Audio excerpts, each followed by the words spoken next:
एक महिला 24 अप्रैल को रात के समय अपने घर से शौच के लिए बाहर जंगल की तरफ जाती है और वहां जाने के बाद वो गायब हो जाती है। दोस्तों, पति रात भर इंतजार करता, इधर उधर ढूंढता, लेकिन कहीं से भी कोई खुलासा नहीं होता। अगले दिन फिर पूरे गांव में ढूंढा खकोरी की जाती है, पूरे गांव में कहीं भी पता नहीं चलता। दोस्तों, फिर वो नज़दीकी पुलिस स्टेशन में चला जाता है, पुलिस को जाकर मामले के बारे में बताता है। पुलिस भी यहाँ पर कुछ ज़्यादा नहीं कर पाती। 11 दिन के बाद जो महिला होती है एक बोरे के अंदर रोड पर पड़ी मिलती है। आनन फानन में ही उसे हॉस्पिटल ले जाया जाता है।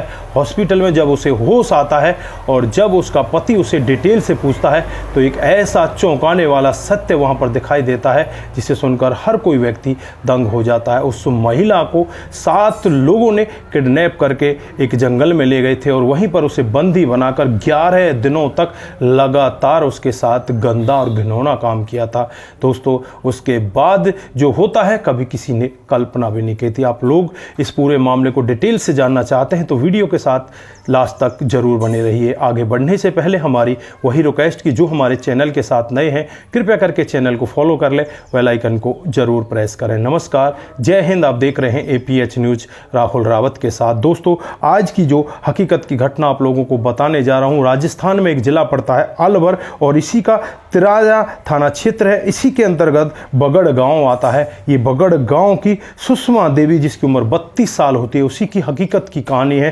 दोस्तों, उसके 2 बेटे होते हैं। उसका पति अभिषेक 24 अप्रैल 2025 को ये अपने घर से शौच के लिए बाहर जाती है। जो बाहर में एक पोखर वगैरह बनी होती है उसके पास ज़्यादातर गांव की महिला इसी तरह से शौच करने के लिए चली जाती हैं। ये भी शौच करने के लिए जाती है, लेकिन कई घंटे बीतने तक वापस नहीं आती। जो पति अभिषेक होता है बहुत ज़्यादा परेशान हो जाता है। उसे डर होता है कहीं उसका पैर तो नहीं फिसल गया, कहीं वो किसी कुएं वगैरह में गिर तो ना गई, कहीं पोखर में तो डूब तो ना गई। इस तरह से वो ढूंढा खकोरी करता है। गांव के और भी लोग होते हैं वो भी उसके साथ हो लेते हैं।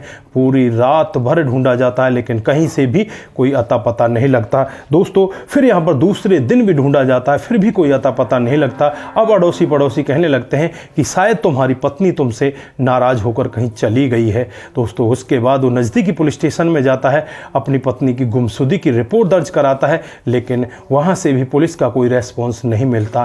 दोस्तों, धीरे धीरे करके लगभग 11 दिन का समय बीत जाता है और 11 दिन के बाद रोड पर एक बोरा पड़ा मिलता है और जब उस बोरे को खोल कर देखा जाता है तो उसमें जो यहाँ पर सुषमा होती है वही दिखाई देती है। अब सुषमा को देखकर गांव के लोग पहचान जाते हैं।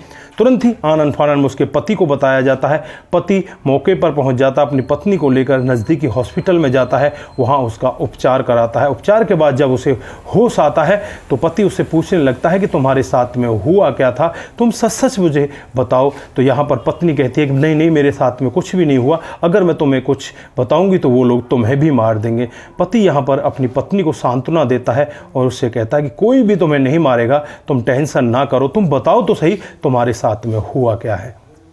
दोस्तों, अब ये पत्नी बताने लगती है कि जैसे ही मैं शौच के लिए जाती हूँ तो एक बोलेरो कार आती है, उसमें 3 लड़के सवार होते हैं और वो तीनों के तीनों लड़के मुझे उठाकर उस बोलेरो कार में ज़बरदस्ती ठूस देते हैं। उसके बाद एक जंगल में ले जाते हैं, वहाँ पर 4 लोग पहले से ही मौजूद होते हैं। वो चारों लोग मुझे बांध देते हैं, बांध कर मेरे साथ में पिटाई करते हैं। मैं उनके साथ गिड़गिड़ाती रहती हूँ, हाथ जोड़ती हूँ कि मुझे माफ़ कर दो, मुझसे क्या बड़ी गलती हुई है, तुम मुझे यहाँ लेकर क्यों आए हो। तो वो लोग कहते हैं कि ये सब तुझे अब पता चलेगा। वो शराब पीते हैं, चिकन की पार्टी करते हैं और उसके बाद बारी बारी से वो इस महिला के साथ दरिंदगी करते हैं, रेप करते हैं। वो यहीं पर नहीं रुकते। जब इस महिला को होश आता तो इसको कुछ ऐसी गोलियां दे दी जाती जिन्हें खाने के बाद ये नशे में हो जाती और ये आराम से सो जाती। फिर ये लोग अपने मंसूबों को वहाँ पर अंजाम दिया करते। इसी तरह से लगभग 11 दिन का समय बीत जाता है। जब 11 दिन बीत जाते हैं तो ये महिला उनके सामने हाथ जोड़ने लगती है और कहने लगती है कि मुझे मारना मत, क्योंकि इसने उनके आवाज़ जो थी आपस की बातचीत करने की वो सुन ली थी कि अब इस महिला को मारकर फेंक देना चाहिए।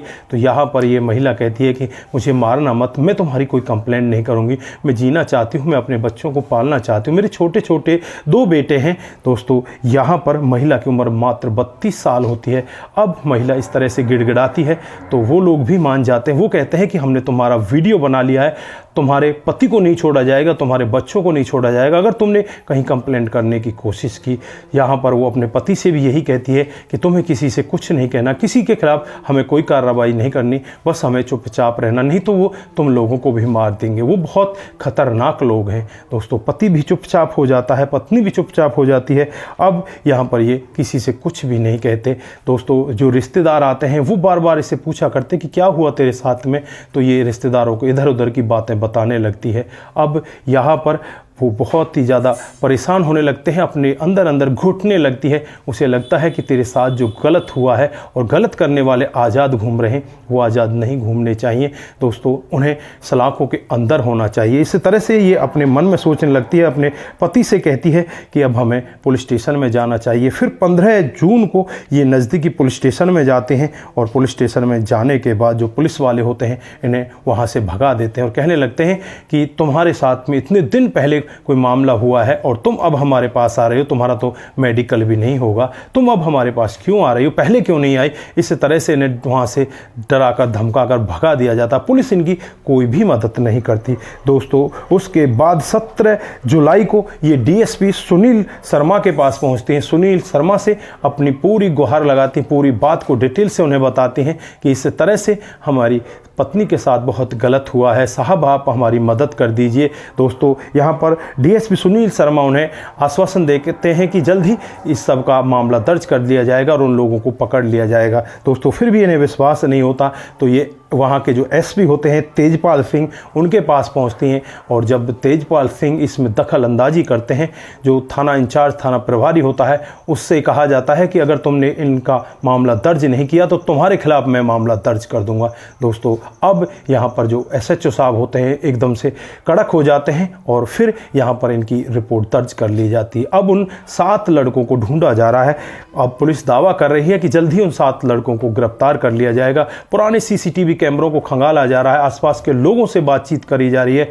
जो पुराना मामला हो चुका है उसे दोबारा से अब यहाँ पर खोला जा रहा है। क्या किस तरह से पुलिस यहाँ पर ऐसे मामलों को दबाने की कोशिश करती है। अगर यहाँ पर एसपी साहब डीएसपी साहब का यहाँ पर जो बीच में हस्तक्षेप नहीं होता तो शायद ये मामला फिर से कभी भी उजागर नहीं होता। अब फिलहाल के लिए मामला उजागर हो चुका है।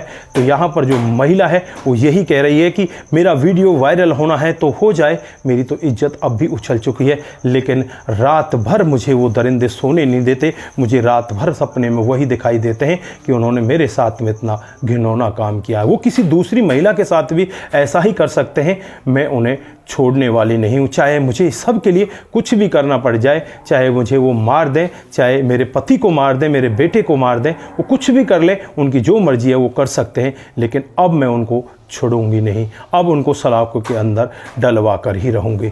तो दोस्तों यहाँ पर ये महिला अगर पहले ही इस तरह की हिम्मत जुटा लेती तो ये मामला पहले ही खुलासा हो जाता और इस मामले में जो दोषी थे वो आज आज़ाद नहीं घूमते, आज वो सलाखों के पीछे होते। लेकिन अब भी अगर इसने ऐसा सोचा है तो ठीक किया है, अगर ये पहले सोच लेती तो और भी ज़्यादा बेहतर होता। दोस्तों बहुत सारे केस इसी तरह से दब जाते हैं। यहाँ पर जो लोग बाग होते हैं वो अपनी इज्जत को ना उछले, इसी तरह से वो मामले को दबा देते हैं। यहाँ पर पुलिस भी यही समझाती है कि तुम लोग अपनी इज्जत को मत उछालो, इस मामले को यहीं पर दबा दो। इसी तरह से इन जो भेड़िए दरिंदे हैं इस तरह के उनके मंसूबे बढ़ जाते हैं कि तुम्हारा तो कुछ बिगड़ता ही नहीं, तुमने पहले भी एक महिला के साथ या एक लेडीज़ के साथ ऐसा कर लिया था, तब भी तुम्हारा कुछ नहीं हुआ, तो अब तुम्हारा कोई क्या उखाड़ेगा। उन लोगों को ये एहसास नहीं होता कि कानून के हाथ बहुत लंबे होते हैं। अगर कानून चाहे तो तुम ज़मीन के अंदर दफन होकर देख लो, तो मैं ज़मीन से भी उखाड़ लाएगी। ऐसे दरिंदों को हमें इस समाज के अंदर रहने की इजाज़त नहीं देनी चाहिए। ऐसे दरिंदों को सलाखों के पीछे होना चाहिए। बाकी आप लोग क्या कहना चाहते हैं, आपकी जो भी राय है एक बार कमेंट बॉक्स में ज़रूर दीजिएगा। दोस्तों आज के लिए बस इतना ही, फिर मिलते हैं किसी नए मोड के साथ। तब तक के लिए आप अपना ख्याल रखें, परिवार का ख्याल रखें, सतर्क रहें, सावधान रहें। नमस्कार, जय हिंद,